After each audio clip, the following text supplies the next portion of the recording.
Every time you begin to do anything haram, you say, hang on a second, Allah is watching me. Anytime a friend of yours comes to you and says, brother, let's go and engage in that activity, you say, hang on, Allah is watching. How can I go with you when Allah will be watching me? This is haram, I cannot do it with you, brother. So this is the exercise which we do in the month of Ramadan, which is to be followed throughout the year. So in the month of Ramadan, before we enter, we need to have a roadmap in front of us, or a GPS system to navigate us through this month. Not samosas and parathas in particular. This is not going to benefit us. Alhamdulillah, subhanallah, if you want to eat, no problem. Enjoy the best of things, but this is not the objective. The objective is not that I will have paratha every morning and for iftar I will have samosa. This is not the objective. The objective is to make you a muttaqi person. Focus on this. Keep your eyes on this goal of yours, that I want to be a person of higher taqwa after this month is over. Some of the Salaf as-Salihin, the companions of the Prophet ﷺ, and those of the first 3 generations who came after the Prophet ﷺ, they used to complete the entire Holy Quran every 7 days in the month of Ramadan. Some of them used to complete the entire Quran in 3 days, and some of them even in 1 day used to complete the entire Quran. Imagine. Why did they do that? What was the hurry? What was the urgency? Because they knew that this is 1 month of the year. Now is the time to earn the rewards. Now is the time to earn the benefits. They had their eyes on the prize. They knew that if I become a muttaqi at the end of this, I have achieved the objective, which is Allah subhanahu wa ta'ala has laid down for this month, to become of the muttaqoon.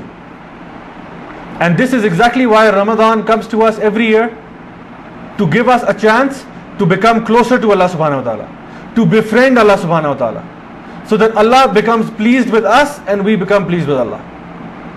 This is the chance. A well-planned person who goes into this month is one who has his plan laid out before even this month begins. Example, he plans that he will insha'Allah finish reading the Quran at least 3 times in this month, or let's say at least once in this month. Or he says that I will finish reading the tafsir of the Quran in this month. I will sacrifice watching television for reading the books of tafasir, or I will read a translation of the Quran in a language that I understand. Or he says that I will from now on start praying sunnah prayer also, that by the time this month is over I will be praying sunnah. Or he says that I will start praying in Jama certain prayers of the day after this month is over. So every single thing is making him a better person in the sight of Allah subhanahu wa ta'ala. Or he says that I will get into a habit of spending. Whoever knocks on my window, whoever knocks on my door, I will give him, even if it is 1 rupee, I will give him. So he trains himself in this month. He develops this taqwa to bring in some very good habits into himself. And Allah subhanahu wa ta'ala has asked us to do tazkiyah on our nafs, purify ourselves, remove the bad, bring in the good. Just like a glass of water, if you put a drop of coke inside this glass of water, it will still change its color and become impure. The idea is to remove that drop of coke and bring in pure water.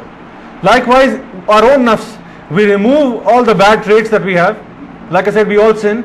Any bad habit we have, any of the sins we do, remove it. This is the time to do it. Remove those sins and bring in something good in its place. The best way to evaluate ourselves is to look at ourselves after this month is over. Evaluate ourselves internally. It's not about getting a group of people and say, you everybody point fingers at me and see what have I done wrong. No, do internal reflection. Reflect upon your own self. Do self accountability and see how were you before and how are you afterwards. Have you learned a new surah? Have you learned something new in the books of tafasir? Because this is a month where the Quran was revealed. So attaching ourselves to the Quran is the best thing you can do in this month. How are you in the beginning and how are you in the end of this month? Did anything change? Are you still excited about being a muttaqi after this month is over? Or has that thing fizzled out and died down? Are you still charged up as you were in the month of Ramadan after the month is over? Or have you lost that turbocharge? Have you gone back to CNG now? This is something we should also think about and reflect upon after this month is over. An example which I can give you, which will help explain insha'Allah what this process of tazkiyah is that imagine that your soul, your nafs is like a wild horse. A wild horse which you see in these Western movies where a cowboy comes and jumps on this wild Mustang and the Mustang tries to throw the rider off. But the cowboy has to grip on, has to hang on to that horse in order to tame that horse. Now the easy way is for the rider to let go.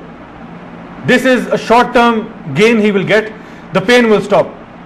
If he lets go, the pain will stop, but he will lose out on having tamed that horse. So for us also, this is an easy escape. If you want to escape, the easy escape is there. Let go. Let go. Let your nafs go free. And let it run you instead of you running your nafs.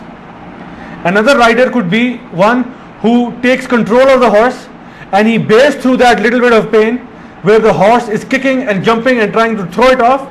He sticks on, he hangs on. And the benefit of it is this, that in the end the horse is in complete control of the rider. When the rider says turn left, it turns left. When it says turn right, it turns right. When it says gallop, it gallops. When it says stop, it stops. And now he has a beautiful beast in his control. Likewise, the nafs is just the same.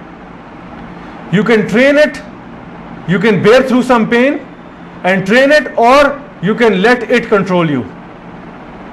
For example, your nafs tells you don't wake up for Fajr. Don't wake up. The bed is very comfortable. Stay in. You say no. I will conquer my nafs. I will get up. I will open my eyes, rush to the washroom, wash my face, do my wudu and go off to prayer. Your nafs tells you don't give in charity. You need this money. You say no. I need to give this money because Allah subhanahu wa ta'ala has told us that charity does not decrease wealth. So you do it once. Your nafs tells you spend some time watching TV or playing a video game. But you say no, I need to read the Quran.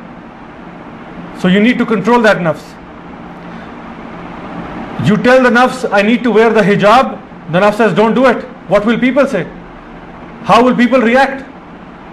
But then you take control and you take command of this nafs. So the nafs will always tell you no, don't do it, don't do it, don't do it. But if you persist like that rider on that horse, if you persevere and go through this pain in the beginning, insha'Allah you will control your nafs and not vice versa.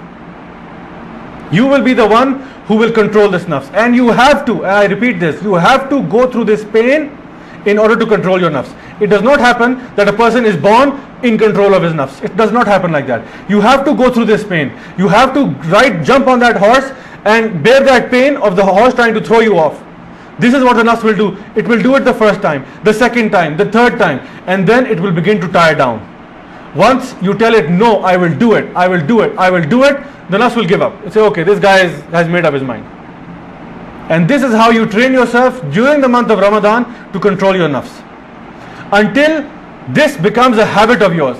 This new quality becomes part of your character. Whatever this good quality was it reading the Quran or whatever it was, this now becomes part of your character and personality.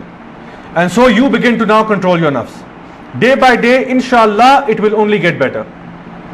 Given that you persist and you keep on controlling your nafs in the same manner. The first time you do it is always like a bitter pill. The first time you start to grow the beard, the first time you put on the hijab, the first time you go wake up for Fajr prayer, the first time you pray in Jama'ah, anything. The first time is a bitter pill. You have to go out of your way to do something. But the next time it is easier. And insha'Allah it becomes easier and easier and easier until it is part of your character. And then you don't care about anyone else. All you are concerned about is pleasing Allah subhanahu wa ta'ala. You do not care what other people will say. You do not care what other people will think. Because on the day of judgment, these people will not be holding you accountable. Allah subhanahu wa ta'ala will be holding you accountable. So you will be there with a smile on your face. That Allah subhanahu wa ta'ala, I was one of those who said, Sami'na wa ata'na. We hear and we obey. I obeyed your commandments. I did what you asked me to do. And this month insha'Allah is an exercise again and again to train our nafs, to become in control of our nafs. Not just let this month pass by like any other month.